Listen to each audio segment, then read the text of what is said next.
to call the meeting to order for the November 23rd, 2020 Plan Commission and Commission for Citizen Involvement.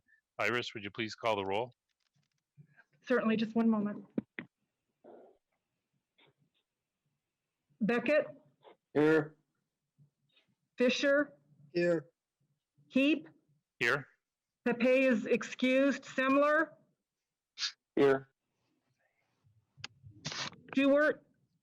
Here. Whitman? Here. Thank you, Iris. We have quorum, so we'd like to get going. First on the agenda is a council update.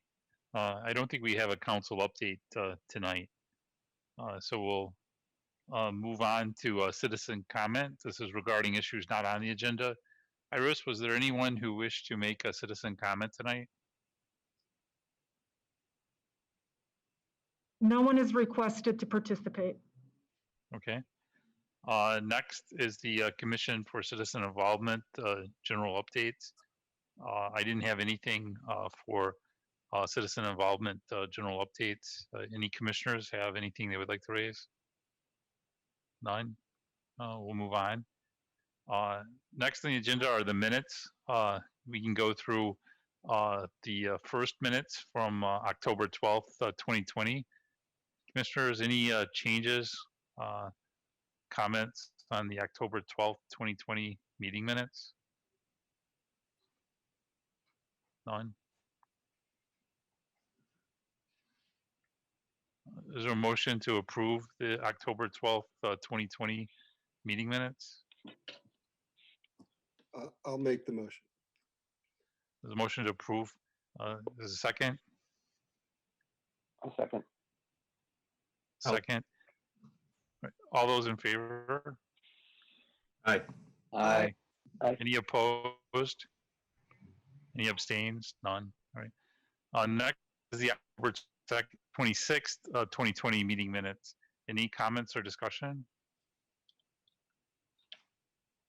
None. Is there a motion to approve? So moved. I'll second. Second. I'll second. So motion to approve and second. All those in favor? Aye. Aye. Any nays? None. Any abstains? None. That's approved. Next are the November 9th, 2020 meeting minutes. Comments? Requests? None. A motion to approve? So moved. Second? I'll second. All those in favor? Aye. Aye. Aye. Any opposed? None. Any abstains? None. I'll abstain. I was not at that present during that meeting. Okay, one abstain. Jacob, similar abstains. Thank you, Jacob. Next on the agenda is a public hearing. This is item 7.1 on our agenda, COVID shelters for commercial uses, LU 20-0040. Public testimony is accepted. This is a request from the City of Lake Oswego to amend Chapter 50 of the Community Development Code of the Lake Oswego Code for the purposes of 1, exempting awnings and canopies over outdoor dining areas from design review during COVID-19, and 2, replacing the 14-day restriction on temporary shelters with a longer time frame for certain commercial uses during COVID-19. Staff coordinator is Director Scot Siegel of Planning and Building Services. Would staff like to make any comments? I'll set forth the procedure, if I may, Mr. Chair. Sure. Thank you. This is a legislative decision, which is generally a policy decision within the discretion of the City Council. The Planning Commission will review the legislative proposal and make a recommendation to the City Council. Although a legislative decision may be discretionary, it must also comply with any applicable state law, as well as any applicable statewide planning goal or administrative rule adopted pursuant to ORS Chapter 197. A legislative amendment to the Community Development Code must also comply with any applicable provision of the Lake Oswego Comprehensive Plan. The public hearing process will be as follows. First, there'll be a presentation by staff. Testimony will then be received from the public. Individuals will be allowed up to 5 minutes. Recognized neighborhood associations, homeowner associations, government agencies, or other incorporated public interest organizations will be allowed up to 10 minutes. The time limits do not include time spent taken by questions from the commission or responses to such questions. Testimony by attorneys, representatives, and witnesses on behalf of or which are part of the presentation by a person shall be counted within that person's time limit. Any person in attendance may cede his or her time for testimony to another person, but in no case shall any person's testimony be increased to greater than 10 minutes. Now, since this is being conducted virtually on Zoom and seen on YouTube, if you do wish to testify tonight, you may do so by contacting Iris McCallop, and that's at 503-697-6591. Again, 503-697-6591, or you can email her at McCallop, that's IMCCALEB, at lakeoswego.city. Again, IMCCALEB at lakeoswego.city, and then provide your name and contact information so that she can get back to you with a link to join in on the Zoom. At this point, I would ask and I guess I would also note that YouTube, let's see, this is YouTube runs about a minute behind, a minute and a half behind. So don't wait for the last minute before you want to contact and get in.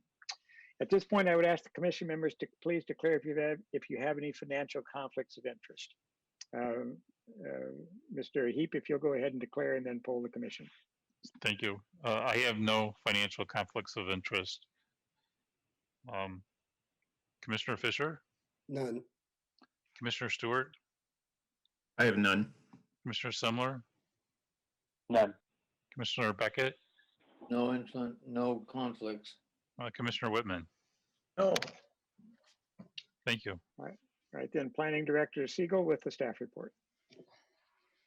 Thank you, Mr. Boone. I'm Scot Siegel, Planning and Building Services Director. Good evening, Chair Heap and members of the Planning Commission. Evening. Thank you. This proposal is before you by request of the City Council. It's part of our ongoing response to the COVID-19 pandemic and the restrictions that have been placed on businesses as a result of that. An update on that, as you may know, as you may be aware, that we're in the middle of a 2-week freeze that the governor declared that's applicable to Clackamas County, where restaurants are not permitted to have in-house dining or sit-down dining at this point. I think that extends until December 5th. And the governor, I think, will be evaluating that as it goes on. And of course, it's due to the spike in cases and infections, and is really trying to discourage assembly.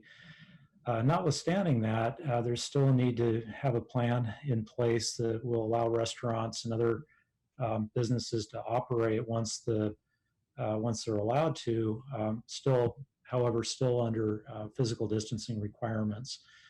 The City Council, in response to requests from local business owners, restaurant owners, as well as at least one retailer that I'm aware of, have asked staff to look at ways that we can help facilitate use of temporary structures such as tents, and also permanent structures such as awnings that could be installed over outdoor dining areas as a way to help these businesses that are finding it more and more difficult to operate, allowing them to operate with more distance in the wintertime. During the summer, of course, a lot of restaurants have outdoor seating. They have patio areas, and with or without conditioning or heating, they've been able to operate. With the colder, wetter weather, they're of course forced to have their patrons go indoors unless they're able to provide a conditioned space outside or a covered area outside. And so that's really what this is in response to. And as you may recall, the Planning Commission recently reviewed a proposal and recommended code changes that the City Council approved, allowing the use of seasonal outdoor dining enclosures. That proposal came about before COVID, interestingly enough. It was an initiative that was really looking at providing more flexibility on sort of an ongoing basis that restaurants could install these seasonal enclosures over patios or outdoor seating areas, take them down in the summer, put them back up. And the design standards for that are much more rigorous than what would be required for a temporary structure. or one that would not be installed after the pandemic. So the ask from the businesses was to provide some relief and some way for them to use temporary shelters such as tents for more than 14 days, which is what the code currently restricts them to. And also the ability to install awnings over outdoor seating areas, in other words, permanent additions to a building or a cover to adding onto a building without having to go through the land use process, because that by itself can take several months to complete. Design review, as you might know, is not an over-the-counter permit. So the proposal is really twofold. One, the code change would put in place really a direction or policy that we're following now, which would allow for the temporary shelters to be up for more than 14 days. They would have to come down no later than, I think, May 31st. So that would be the Monday after, or Memorial Day weekend. After Memorial Day weekend, they'd have to come down, unless they wanted to use them on the 14-day, temporary allowance that's currently provided by code.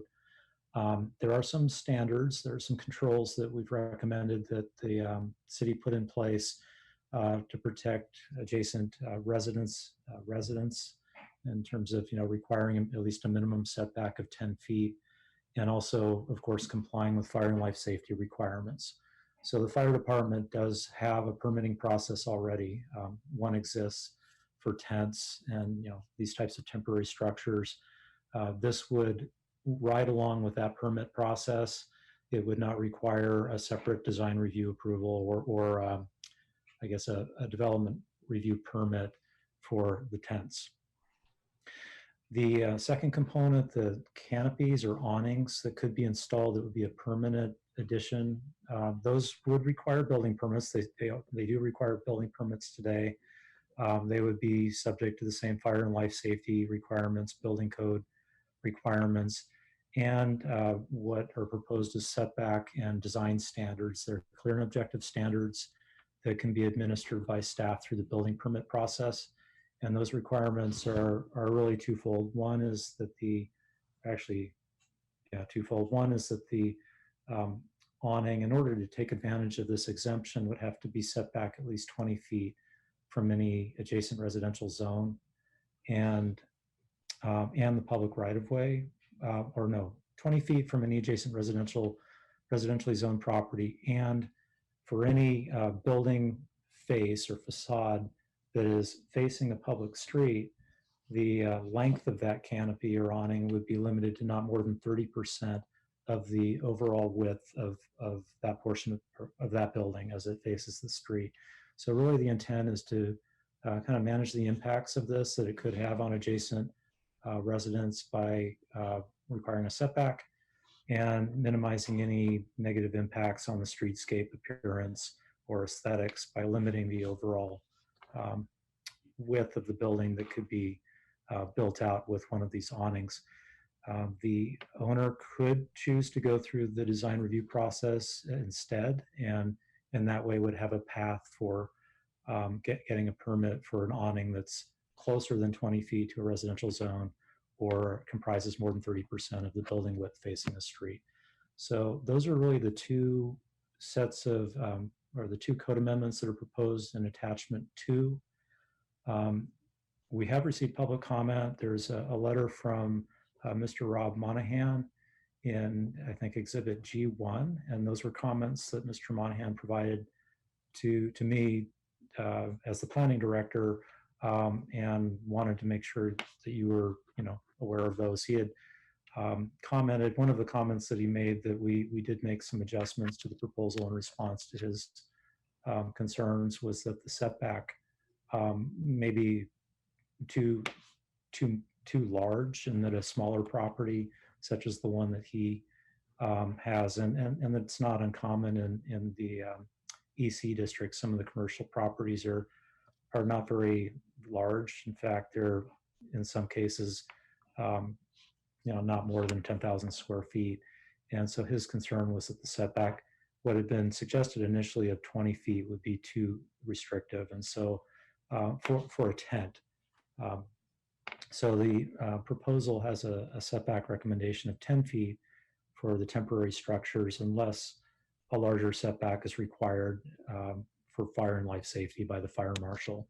So that was the one kind of modification to the proposal that or the concept that we had presented to the city council that is before you. And other than that, the proposal is consistent with what I just described. The time frame again on these for the temporary structures, they would have to come down by May 31st. And the code says during years when Clackamas County is subject to state mandated COVID-19 physical distancing restrictions. Of course, we hope that 2020 and it looks like 2021 are the only years that we're subject to these restrictions, but we wanted to have the code take care of any future issue that might, if this were to extend any longer than that. The time frame is different, slightly different than the time frame that was adopted with the seasonal outdoor dining enclosure ordinance. And that ordinance allowed the seasonal enclosures up during the months of, I think, October through April. So this is extending longer than that. And it was based on comments that we received from business owners. They felt that at least during this season that's coming up, that more flexibility would really be preferable. And so that's one difference from the seasonal enclosures. And there was one other, no, I think that was it. The other standard that I forgot to mention is that any lighting that's used as part of these outdoor areas would have to be within the structure or under the awning and directed downward and shielded and screened to prevent lighting of off-premise areas. So that's a fairly typical standard. That's the type of standard that we would require through design review if these shelters or awnings were subject to design review. So I think that pretty much covers it. The code changes are fairly concise. They're on those 2 pages in attachment 2. The staff report goes through the applicable comprehensive plan policies and criteria for amending the code. And, the kind of the staff analysis really is looking at balancing of goals and policies. And so there are policies that tell us to look at aesthetics and design quality and compatibility with adjacent uses, including residences.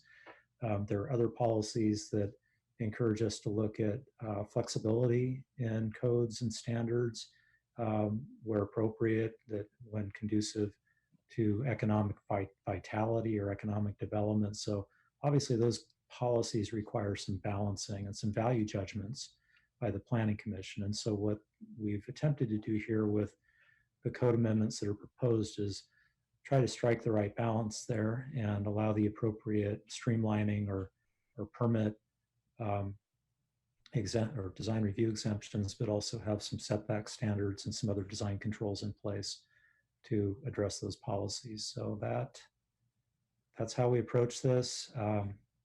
For any businesses that are, once the governor's restrictions are lifted and businesses are wanting to use these tents for more than 14 days or install an awning, we would, staff with concurrence from City Council would allow that to happen. We would process permits. Although if someone is obtaining a building permit for an awning before the code amendments are adopted and have gone into effect, they would be taking on some risk and some liability potentially. So the city, and on advice of the city attorney, didn't want the city taking on that risk. So the applicant would be asked to sign a waiver basically of liability and that they're assuming that risk. So, we hope that doesn't become a problem, but there is, some risk that's involved here. And I want you to be aware of that too. But in the interest of responding to the pandemic and providing some business relief, that's how we're approaching it. The staff report goes into more detail on the impacts of the pandemic on businesses. Just by way of background, an article in the Wall Street Journal noted as of, I think, end of July, the summer, over 90,000 restaurants had closed down, and it was expected that more than half of those perhaps would not return due to the pandemic. That's a national statistic. It's not specific to our community, but we've heard anecdotally from local businesses that that they may be impacted similarly. So that's all I have to say on the staff report. I'm happy to answer any questions. And it sounds like you may have someone who's signed up to testify. So, Thank you, Director Siegel. First, we'll start with any commissioners' questions to staff. Commissioners, any questions you'd like to ask? I don't have any questions, but I'd like to compliment the staff on doing such a thorough job and breaking it out by at least 6 different neighborhoods: Evergreen, First Edition, Lake Forest, Lake Grove, Old Town, and Waluga, so that it looks like the bases are all covered. That's so important. These restaurants are really in trouble, in spite of efforts that some groups, like Rotary, for example, are making to try to go in and take out meals. Sometimes it's only takeout that's allowed, and trying to do things to help these businesses survive. And this is one step in that direction. thank you, Chair Beckett. Yeah, thank you, Commissioner Beckett. Director Siegel, maybe one question. My understanding is that council had already approved this. Has there been any businesses that have actually started adding temporary shelters or awnings? Yeah, there are, and I couldn't really give you a current list because it's changing, almost daily, and it really halted, or at least for the restaurants, it froze, last week when the governor's order was directed. So, but we know that there are businesses that are wanting to apply this, and it's likely that we'll receive some requests, or the fire marshal will receive some applications before this goes into effect. So that's kind of the urgency around it. And I also wanted to mention that it's, the restaurants are the businesses that we're hearing about the most, but there are other retailers who, because of the occupancy limits or spacing requirements, they're not able to accommodate everyone inside their shop, whether it's a hardware store or a Trader Joe's is another example where you may have noticed that what they'll do is have you queue outside the entrance and physically distanced. And what they're trying to do is provide shelter for people who are waiting to get inside. And in the winter months, that's going to become more important. Thank you, Dr. Siegel. And how do the restaurants envision that they would actually use their temporary shelters? It wouldn't be so much as a shelter for queuing as it would be, distancing and actual, dining, right? Seating for dining. Is that correct? Or they're also looking at it to help with some of the queuing? Well, I think it's primarily for seating, although, they're hopeful that, once the risk is down and the virus is under control, and we get into administration of vaccines and restrictions are eased, because it's not really a switch that's flipping on or off. It's more of a dial that they're turning, that more people will return, and that they may, find a need to put up a canopy or a tent along a side, along a parking lot or a walkway, as well as the outdoor seating areas for people to wait. But really encouraging people, I'll use this, as maybe not appropriate, but I'll use this as an opportunity to encourage people to patronize the businesses, do takeout. They're still open, and they need your help.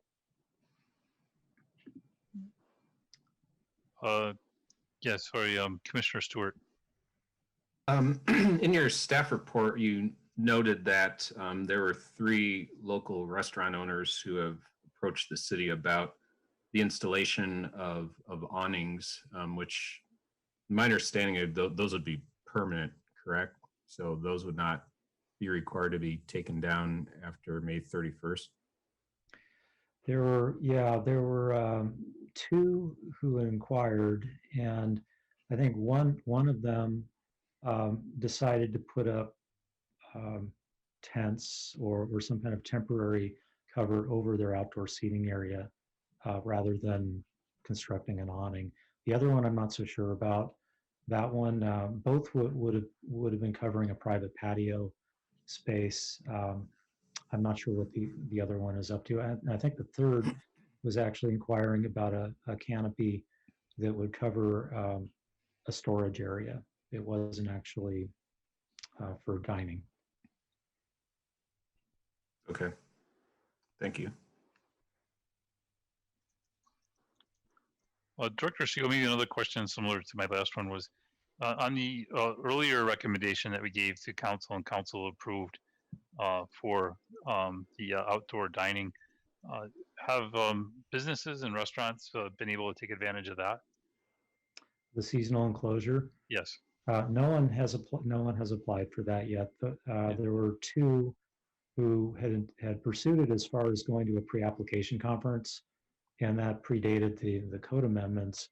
But in the intervening time, the pandemic and due to for economic reasons, they put those plans on hold.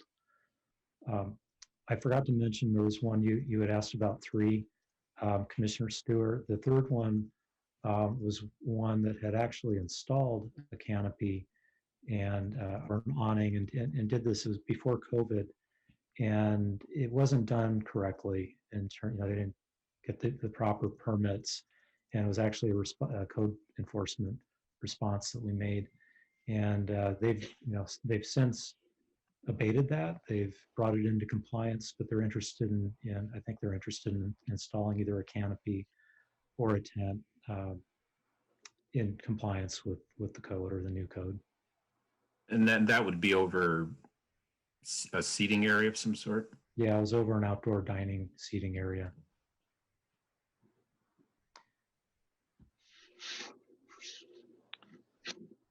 Maybe a comment, Director Siegel, and I'll maybe save this more for deliberations, but part of the concern I have is just given the financial challenges that the businesses are having, is this really something that's practical that they can afford to implement?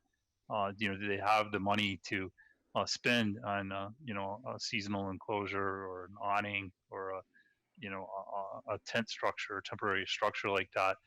Did the businesses give any feedback about the cost and the viability of it from a financial perspective?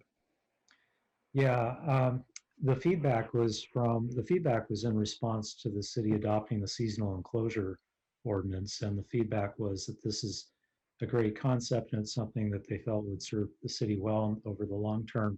But during the pandemic, it was not cost effective. It didn't pencil out, and so they were asking specifically for this type of allowance.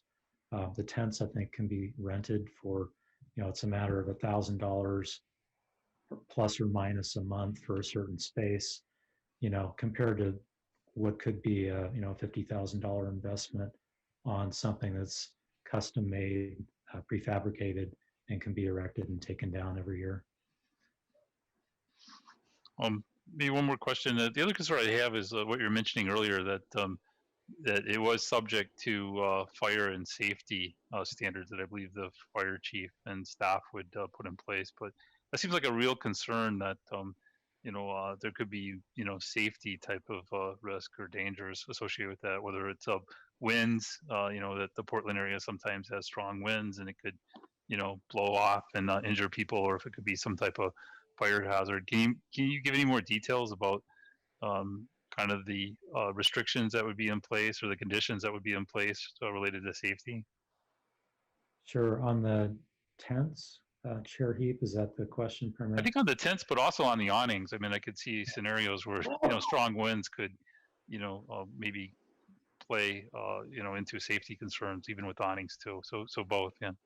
Sure. Well, awnings, the short answer with awnings is that they're subject to the building code. So anything that's attached to the structure is going to have to comply with the building code, and that includes wind load. Actually, it includes snow load as well, and the attachment has to be it has to comply with the code. On the temporary structures, the fire marshal has the authority of the fire code behind them. And so the concern typically is around portable heaters. And there is a way to heat these tents, but it has to be done in a certain way. And I don't want to, call anyone out or put anyone on the spot, but a lot of what you see, unfortunately, anecdotally, you see it on the news, you may even see it if you're walking around Portland, it is not compliant with the fire code. If the heaters are too close to or actually they need to be able to ventilate the tent. And then there's also the vinyl and the exposure of the heat, exposure of the vinyl to the heat. So there are ways to actually pump heat into a tent, kind of like a conduit. You can pump it in through a portable heater. So you can actually use propane if it's done correctly. And there are other ways too. There are electric heaters and other applications. So yeah, safety is number one. And some of these businesses just may want to do a tent, but it may not work in their circumstances. So they really need to speak with the fire marshal and kind of see what their options are. Thank you. Mr. Chair, Yes. I would just remind the commission that the scope of the commission is to determine the planning impacts, the impacts upon the neighborhood and the compliance with the comprehensive plan. You don't need to get into the fire marshal, role and that sort of thing, or the economics of it. All right, thank you, Attorney Broom. Commissioners, any other questions? All right, Iris, I believe we had somebody that would like to give public testimony tonight. Actually, no, we don't. That was part of TVC TV so that they're broadcasting live now. Okay. Thank you. So there's no one that would like to make a public testimony, give public testimony tonight, correct, Iris? That's correct. I've received no requests. Okay. You can close the public hearing and proceed to deliberation, Mr. Chair. Yeah, so I'd like to close the public hearing, given that there's nobody else that would like to make public testimony tonight. And then, yes, we can proceed with deliberation.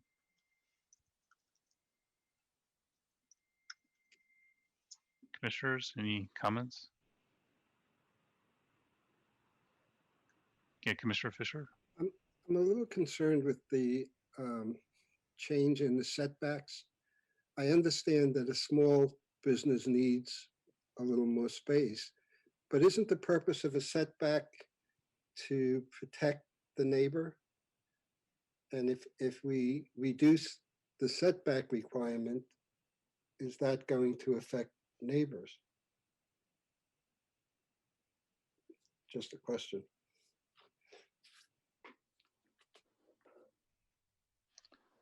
A question to staff, Commissioner Fisher? Yeah. Oh, okay. Sure.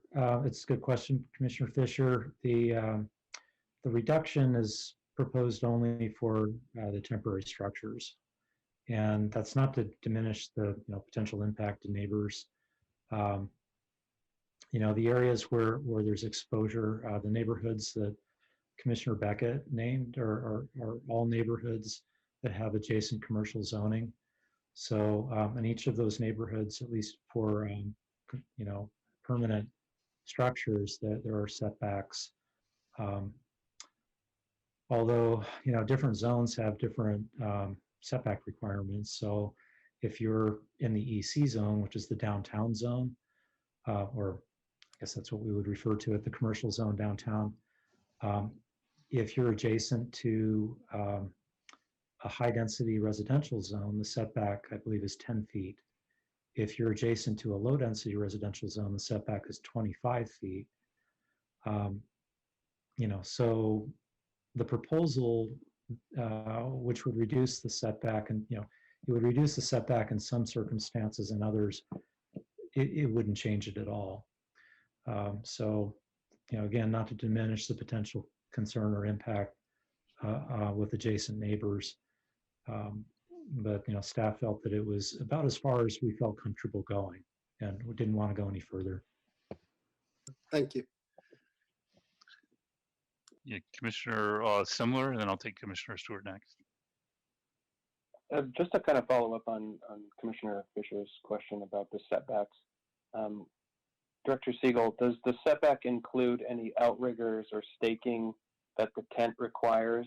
And does that have to be, you know, beyond the setback, or can that encroach and be within the setback itself? Is the setback, is the tent only the enclosure, and then any outriggers or staking are then exempt? Or does that also include the outriggers? Has to be outside of the setback? Yeah, that's a good question. I think we would, we would look at the walls, the enclosure itself. Of course, you couldn't trespass on a neighbor's property, but it's a little different with tents. With like a permanent awning or canopy, where there are posts and it's actually permanently anchored to the ground. Those setbacks are measured from the outer perimeter of that structure, because tents are not a structure in terms of the building code or the zoning code. Gotcha. I'm just wondering, I saw a tent recently and I saw these outriggers to weights, and it just, was something that. Yeah, I think so thank you. Yeah, thank you. It's a good question. I think from a land use, perspective or compatibility, really what the development code is trying to do is manage the mass that is within a certain distance of an adjacent residence. And so, the staking or the guy wires wouldn't have the same, mass or impact in that way. So we'd look at it a little differently. Sure. Next is Commissioner Stewart, and Commissioner Bucket, I'll get you next. So I was just realizing as we're talking, these amendments are proposed to be citywide, correct?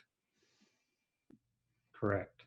Okay, so there's I know we did identify, I guess, looks like 5 different neighborhood associations and their applicability, but I know there's also these neighborhood commercial pockets that are kind of around the city as well, and some of these abut, other neighborhoods like Westlake and other places. So I'm assuming this all would apply to those properties as well. Yeah, Commissioner Stewart, the code changes would apply to all commercial zones, and in the zone that is the Westlake Neighborhood Commercial Center, that property is actually zoned residential, but because it's in a planned unit development, and it was approved with commercial uses, we look at the zoning in that as, at least for purposes of this code amendment, as commercial. The neighborhoods that are identified, or the neighborhood overlays or neighborhood plans that are identified in the staff report, are all of the neighborhood plans where we found that there were regulatory policies that we have to address as part of the code amendments. There are other neighborhood plans like the Palisades neighborhood plan that, although it's in this, it's in the geographic area where we have commercial zoning, where something like this could be approved, there were no regulatory policies that really address code changes, and that's why you won't see that neighborhood plan analyzed here. But for the neighborhoods that do not have neighborhood plans with regulatory policies, we fall back on the general comprehensive plan policies, which apply to the whole community. So there is some, obviously there's a lot of consideration, and it's very repetitive in the staff report that the policies under the land use planning chapter, under the inspiring spaces and places chapter, under economic vitality, all of those policies apply to the entire city. So even if you don't have a neighborhood plan, you have the the protection and the planning that goes with the comp plan. Okay, all right, thank you. Commissioner Bucket? Yes, and the code that we're considering tonight, does that include the enclosure extending over adjacent parking areas? And does it provide safety for that? Yeah, Commissioner Beckett, it would allow for temporary shelters over existing parking, off-street parking areas.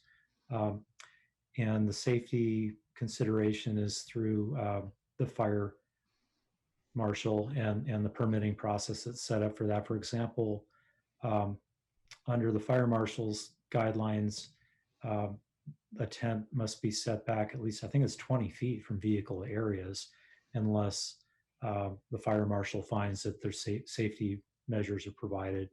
You know, you can think of an example of where, you know, there's a raised curb and you may not need to have 20 feet between the tent and the cars out in the parking lot.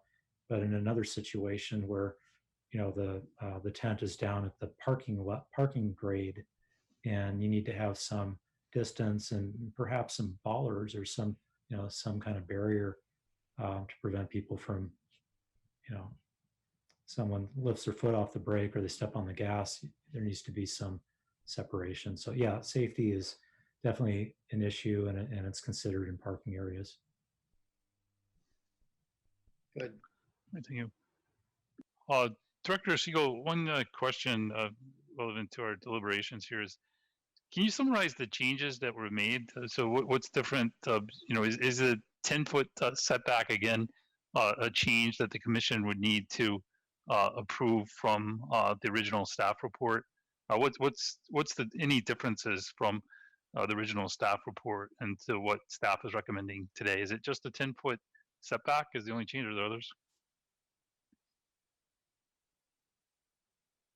Staff is, I'm not suggesting that the commission make any changes to what's presented here.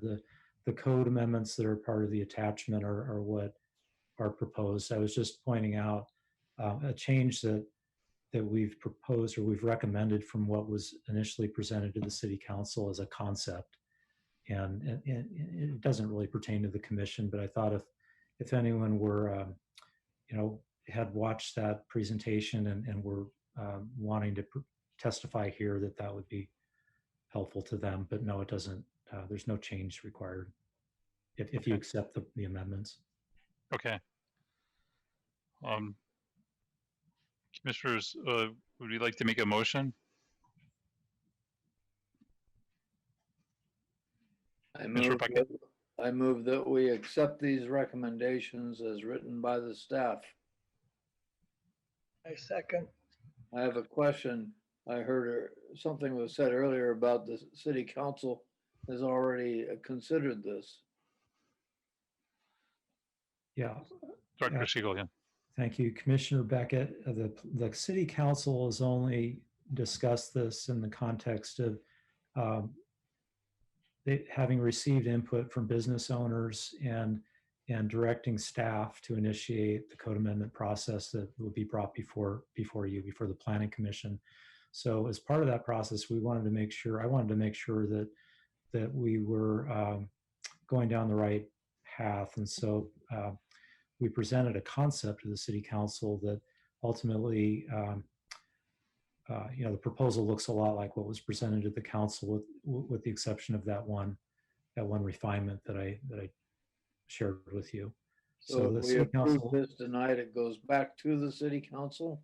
Well, it'll be your recommendation. If you make a recommendation for approval, that will be presented back to the city council in January for their action. They have not taken any formal action on this yet. And to be clear, that's my motion, that we make a recommendation to move forward with this as written by the staff.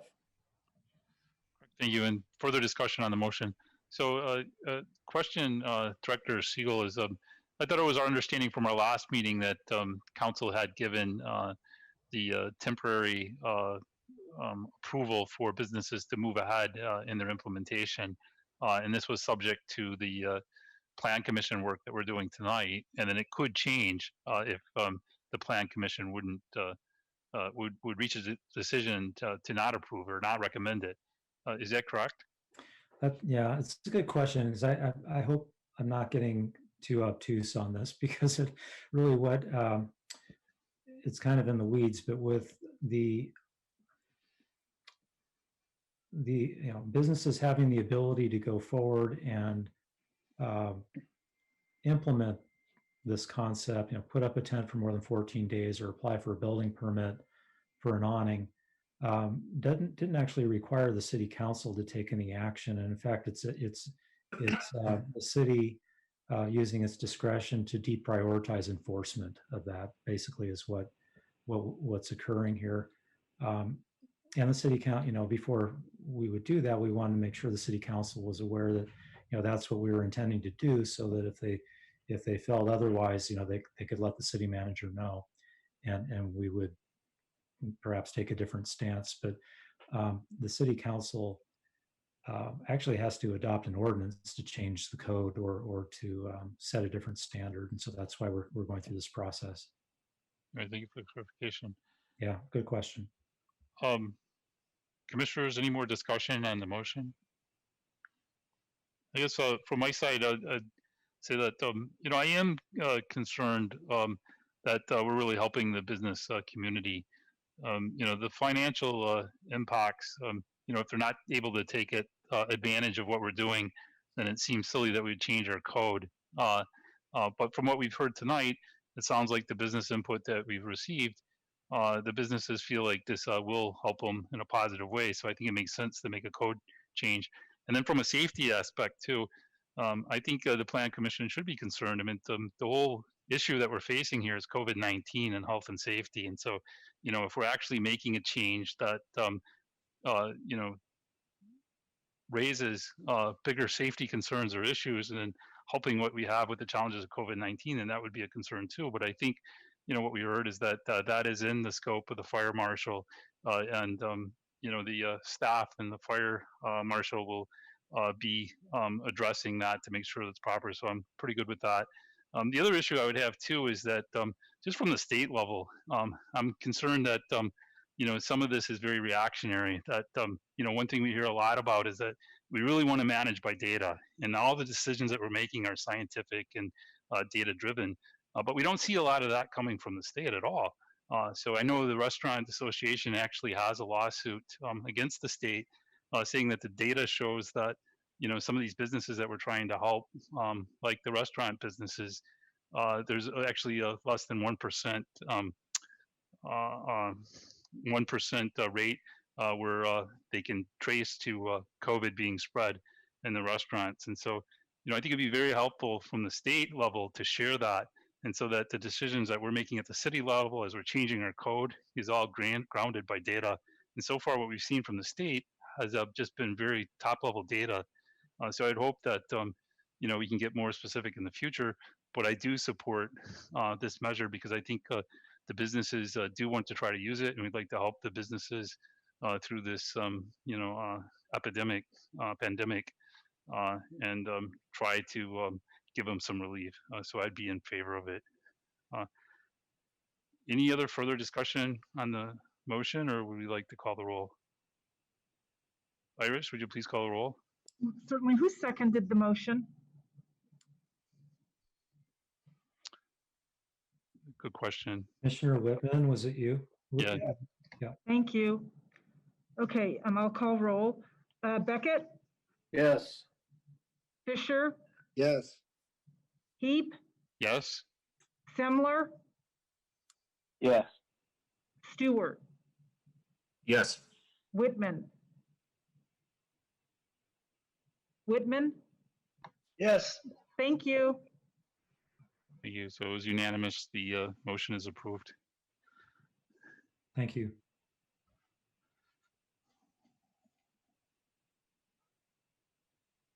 Next on the agenda is item 8.1. This is the Planning Commission and Commission for Citizen Involvement Goals for 2021, work session number 2.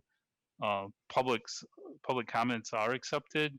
Iris, I believe there's nobody that wishes to make a public comment that we received input on yet. Is that correct? That is correct. Okay. Director Siegel, is there any updates you would like to give? Thank you, Chair Heap. Just briefly, the staff report, what I tried to do is respond to the feedback that you provided at your last meeting.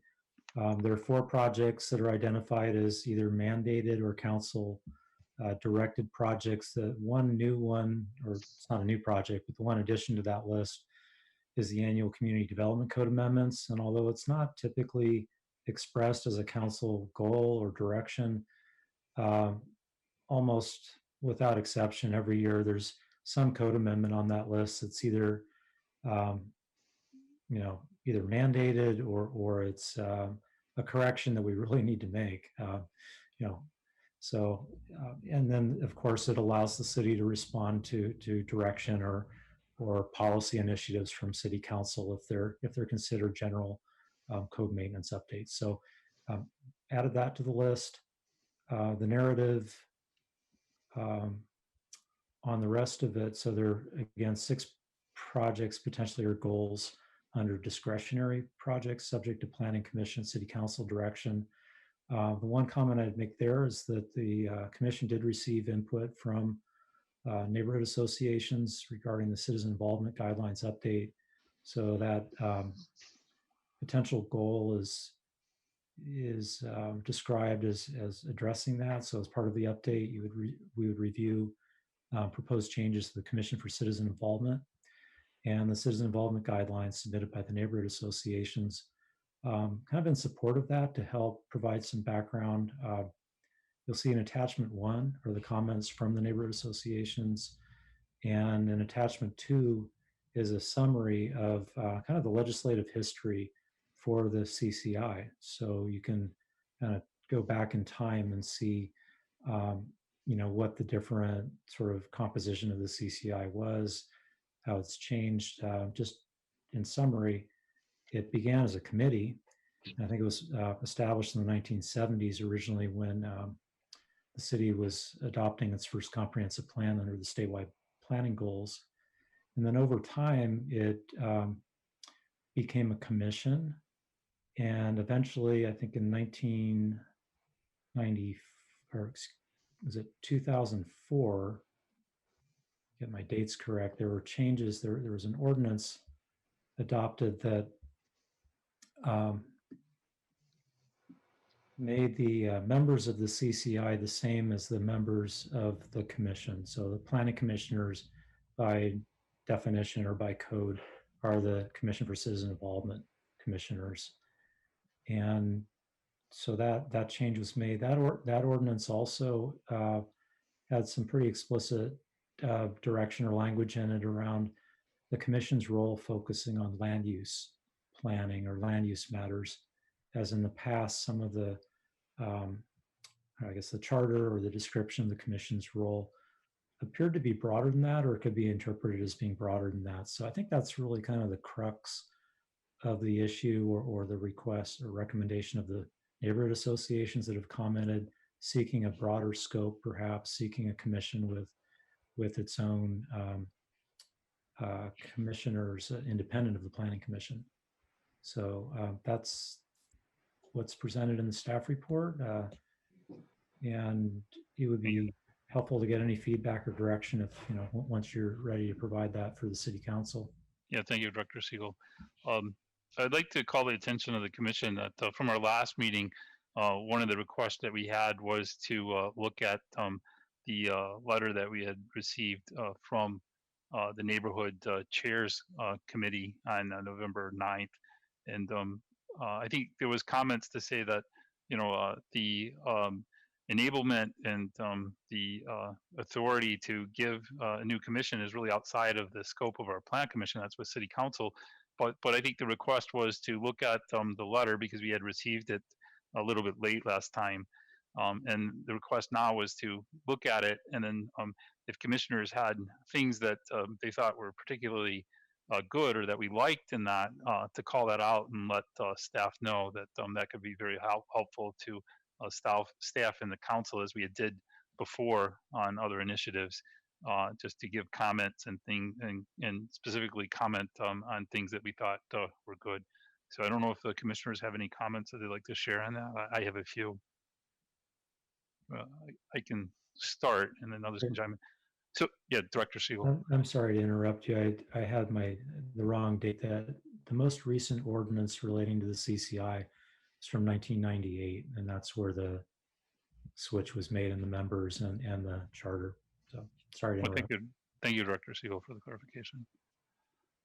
So I'll start the comments just by reading from the Neighborhood Chairs Committee letter that we received.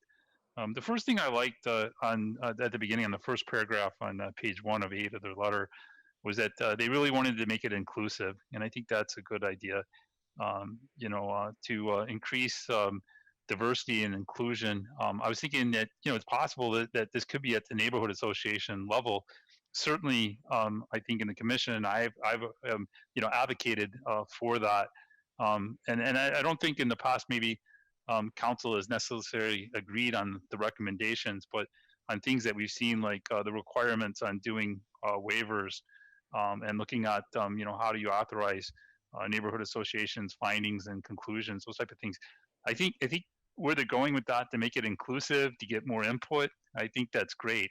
Part of the concern sometimes is that getting participation from a very broad audience is sometimes challenging, or from a broad members of the neighborhood association, and sometimes it's only a few who can make the recommendation. So I think efforts to really draw in diversity and inclusion, and then get more neighborhood association member participation, I think is really good. And so I really liked what they were saying on that, and that was on the first page. Commissioners, any other comments? Yes, Commissioner Beckett? the way I understand it is that there are certain citizens that feel like their voices were not heard when appearing before the Planning Commission, which is also the Commission for Citizen Involvement. And they're looking to break free and have a whole different commission, a commission for citizen involvement that is not identical with the Planning Commission, but the Planning Commission would then be relegated to handling only land use issues, and they could handle the broad swath of all other issues. Is that correct? I'm not sure if that's a question for staff, Commissioner Beckett, but I would say the authority given to create another commission, I think it falls more within the scope of the council. And so, I think the focus here tonight was to point out specific things that we liked about the recommendation. And then as far as like recommendations on creating a different commission, that would be really within the purview of the council. I don't know if staff wants to comment or not. Well, I would just comment that the role of the Planning Commission as the CCI, the Committee for Citizen Involvement, is in order to fulfill Goal 1 of the Land Use Conservation Goals, the LCDC Goal 1. So by its nature, this role is directed to the land use aspects of our programs. Thank you. And Commissioner Beckett, I'll call out on page 2, they do talk about kind of a very broad type of commission that involves many other types of advisory boards and commissions. So I think those are great ideas, but it's up to council on how they would like to implement it. Also, I see, that could possibly be driven within the neighborhood association, members, reaching out to the different boards and commissions and having them participate in neighborhood association meetings.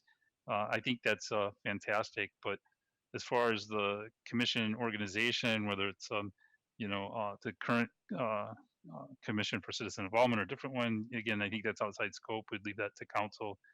On that same page, the page 2, again, on goal number 1, to have two-way dialogues and participation with appointed officials and counselors or other city elected members.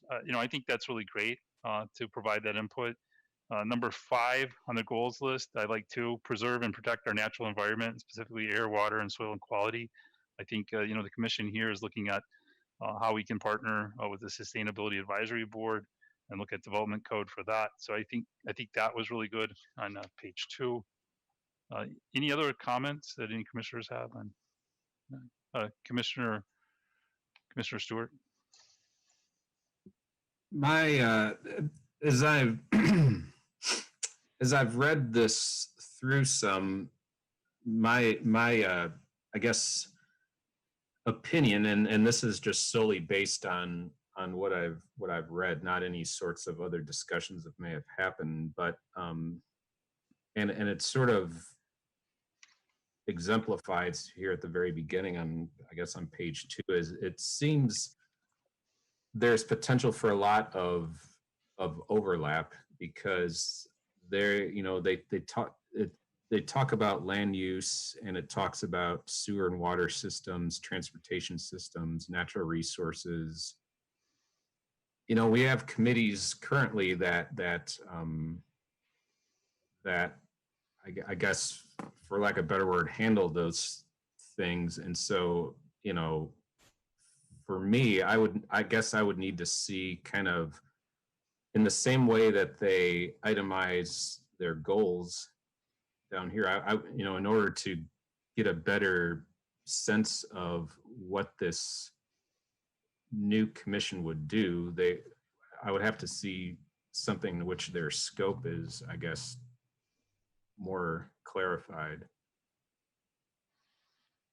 Thank you, Commissioner Stewart. Commissioner Fisher?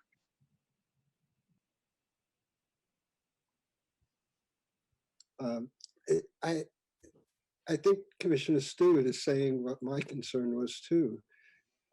Perhaps I know that this is just in the goal stage, but maybe we should tell the council that we'd like some clarification as to what our role is in relation to their role. And I think Commissioner Stewart pointed that out, in that they seem to be all encompassing. So what is our role going to be? And I guess that's a commission decision, but maybe we should convey to them that if they're going to consider this, that they need to consider defining the roles of our commission and other commissions. Thank you, Commissioner Fisher. Commissioner Whitman? Oh, you're on mute, Commissioner Whitman, if you'd like to unmute.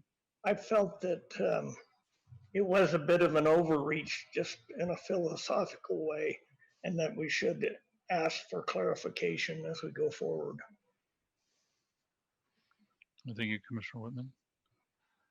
Again, I think a lot of the goals and policies they have, they're calling out a lot of good things. So I find a lot of good specific policies and actions that they'd like to take.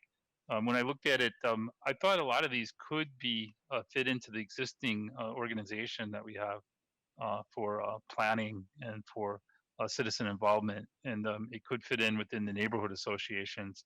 But again, I hear the commissioners asking for clarity on what the roles would be, and we'll ask council to clarify that.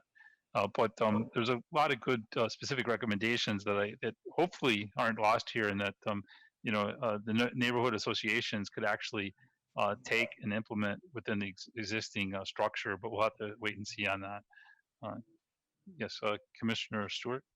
Yeah, and I just want to clarify for the record, I'm not necessarily opposed to such a commission for citizen involvement. That would be a separate entity. I would just like to see the scope, or what the group believes the scope should be, to be more narrowly focused, I guess. Sure. All right, thank you. Commissioners, any other comments? So I think that was all mine. So like I said, I really appreciate the neighborhood association putting this through and being able to review it. Commissioner Beckett, you have a final comment? Yeah, to follow up on the prior comment, maybe what we need to do is looking at broadening the issues that we take on and making sure where we meet as Commission for Citizen Involvement, that we're taking on the broader scope of issues that people feel are being left out. Thank you, Commissioner Beckett. Director Siegel, has this been helpful? Can we frame this in a way that provide some, input, meaningful input to council and how they would like to, address kind of the request we have from the Neighborhood Chairs Committee. Yeah, Chair Heap, I think I could see this moving toward the council for some direction in a couple of ways. One, similar to when the Planning Commission was approached by Respond to Racism and LO for Love a couple of years ago now, I think it was, during goal setting. And the commission, I think correctly observed that, it's not really within the Planning Commission or the CCI scope to do racial justice or community organizing work around that, because it wasn't really land use planning. But as you're wearing your hats as the CCI, you're hearing from the community, and you were able to convey that to the council, that council and they're channeling it through a variety of sources. But I think having the commission be another voice and conveying that to the council, that there's a need for community engagement by the council, I think that was constructive. So this might be an example of where the Commission for Citizen Involvement or the Planning Commission can help give voice to the neighborhood associations and elevate it without the commission really taking it on, because it's somewhat a paradox. I mean, how would you engage any further than that without the council actually charging the CCI to do that? So, but I still think you can give voice to it if it's something that you'd like to do. We also have the matter of the citizen involvement guidelines work that has been underway and was put on hold while the Diversity, Equity, and Inclusion Task Force did their work. Their work is moving forward, and they've presented to the City Council. They presented at their last meeting.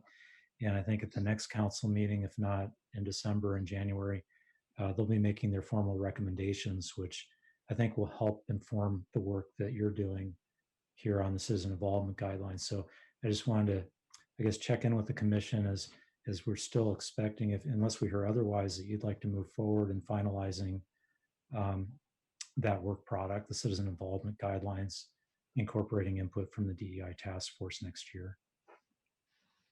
Thank you, Director Siegel. Yeah, I think that's definitely something I would like to pursue, is continuing to update the citizen involvement guidelines that staff had been working on. Commissioners, any other inputs? Agree or disagree? Agreed. Right. Sounds like a recommendation from the commission is yes, to continue on with the citizen involvement guideline updates that staff had been working on. I do thank the Neighborhood Chairs Committee for putting this together. I mean, the more involvement we have, the better.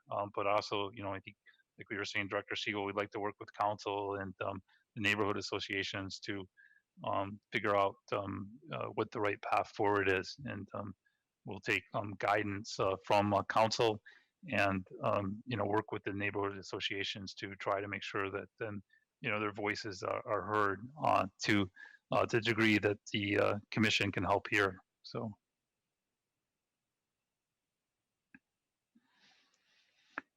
Any other comments that commissioners would like to make on the goals, or are we okay with the recommendations that we have to council for our 2021 goals?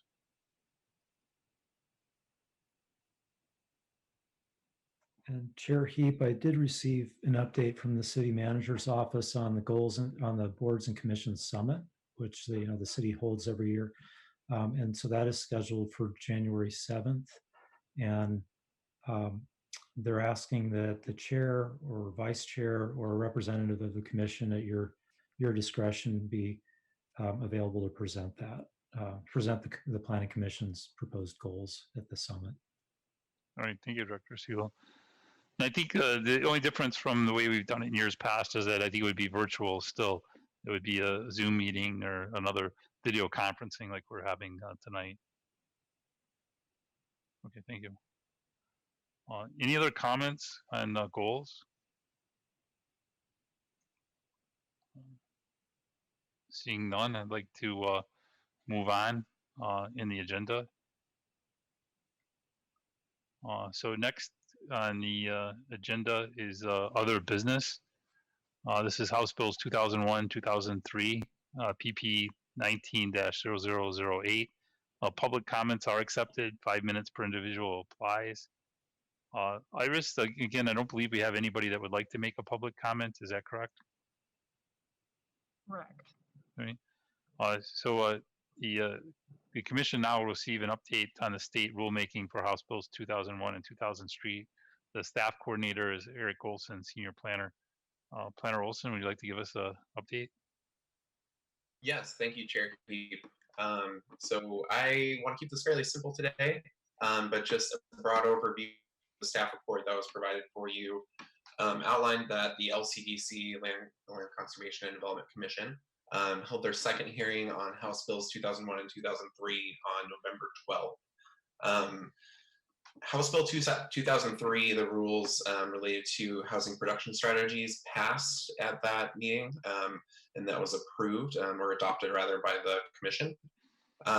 With respect to House Bill 2001, they had a few different items that they wanted to talk a little bit more with the Rulemaking Advisory Committee about. So they ended up scheduling a special hearing for December 9th. So that will be the third hearing. And we do expect them to ultimately, we continue to expect them, I guess, to adopt the final rules at that meeting. There was some agreement amongst the Land Conservation and Development Commission about the proposed changes to the performance metric approach. But there were some remaining questions regarding infrastructure constraints, master plan communities, and less relevant to Lake Oswego, I would say. They did have some questions about alternative siting and design standards that would apply essentially to cities or other jurisdictions that have adopted their own codes that could be largely compliant with the bills already. So that's what they're calling alternative siting and design standards. So yeah, I guess right now I'll just open it up for questions. If anybody has any questions as to where the rulemaking for House Bill 2001 is going, or anything else that you noticed in the staff report. Thank you. Commissioners, questions for Planner Olson? Commissioner Beckett? I'd like to make these comments. The way House Bill 2001 reads, you have to make allowance for duplexes on all lots that are zoned for single family currently, for triplexes on 80% of the lots, and so it goes. And yet, if we look at it, Mountain Park community, which is a large, at least about a third of Lake Oswego, was the first community in the entire country that was set up as a planned community that already has quite a mixture between single family and multi-family residences. And so as we move forward, I would like to exempt that portion of the city from the calculations. Also, we have a fair amount of the city that's waterfront that doesn't easily apply to the calculations. For instance, Lake Oswego itself, properties on the Willamette River and properties on the Tualatin River, they ought to be exempted from the calculations because there you get into questions of floodplain levels and so on that don't apply to the rest of the Portland metro area. So if we subtract out Mountain Park and all waterfront properties, then apply the percentages to the remaining part of the city, not to those parts of the city. So as we move forward, I think we should keep that idea in mind, that there's a large part of the city, Mountain Park, Condoleezza,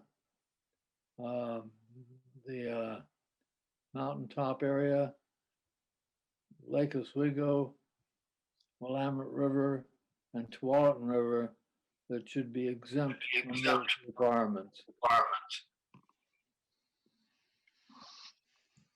Thank you, Commissioner Beckett. What? Thank you, Commissioner Beckett, for your comments. Other comments commissioners have?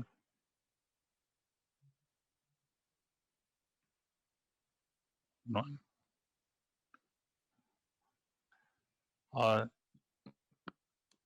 Planner Olson, maybe you can just summarize. So what's the next updates? What do we expect to hear back next? Yeah, so that's the one. activity? That's the other thing I wanted to mention earlier. So just to sort of summarize, it will be a hearing on December 9th, a special hearing that will be scheduled. And the next meeting of the Planning Commission after that, where we'll be able to give you the update, would be the first meeting of the next year in January. Okay. So on the Okay, great. Thank you. Commissioner Stewart? It was assuming that House Bill 2001 is approved on December 9th or at some point in the near future, what becomes, what's the next step for us? Yeah, so we are already actually under contract. We actually completed negotiations about the scope related to the RFP that we received. So we're under contract with Cascadia Partners as well as subcontractors that they're including as well. And we will be, we've actually already initiated work with them, and we'll be presenting. Obviously, I've just mentioned that I will be providing you another update regarding the ultimate conclusions that are reached by LCDC. But other than that, the next time we will come to you will be to present some of the results of that work that we're conducting with the consultant. So, we do have an outlined scope where, it will be different sort of recommendations related to both the code and the comp plan, as well as a pretty in-depth analysis of existing conditions, as well as sort of what we're calling a neighborhood character analysis. So we'll have lots of materials to sort of establish some parameters regarding sort of the the limitations of what we can propose and where we sort of can move, as well as, just a lot of things that we think are important in terms of data and spatial analysis to think about within Lake Oswego as we consider potential updates to the code and comp plan. Director Siegel, did you have a comment? Oh, thanks, Chair Heap. So as part of that neighborhood analysis, Eric, there will be an opportunity for the neighborhood associations to contribute to that. And so I think when you meet when you present in January, if the commission can begin to think between now and then, begin to think about neighborhoods that where the middle housing challenge is going to be greatest, or where the concern the concern is citywide, but where you see middle housing market demands, pushing it in any particular directions, and so neighborhoods will have an opportunity to contribute to this. So we don't have, I don't think the consultant is scoped to do 25 neighborhoods, but I think that they are scoped to do somewhere close to a dozen neighborhoods and some level of detail. So we'll be looking for some input from the commission on how to engage in that task. Thank you. Commissioners, any other comments or questions? None? All right. So thank you, Planner Olson, for the update tonight. Thank you very much. Thank you, Commissioner. Next is the schedule review. Director Siegel, would you like to give us an update on the schedule? Thanks, Chair Heap. It's pretty straightforward through the end of the year. December 14th is your last meeting of the year, and we'll be bringing draft findings to you from the hearing that you conducted tonight on the shelters and COVID response. And then the next meeting after that is January. Iris, do you have that date? Anyway, the Boards and Commissions Summit is January 7th, and then your first meeting in January. I think we have some things lined up, but that's all I have through the end of the year. All right. Thank you, Director Siegel. Any questions commissioners have on the schedule, comments on the schedule? None? So that was it. Thank you, everybody, for joining tonight. I hope everyone has happy holidays. And look forward to our next meeting here, but hope everybody has a happy Thanksgiving. So thanks, everyone. Thanks, you Bye. too. Good night. Good night. Yeah, bye.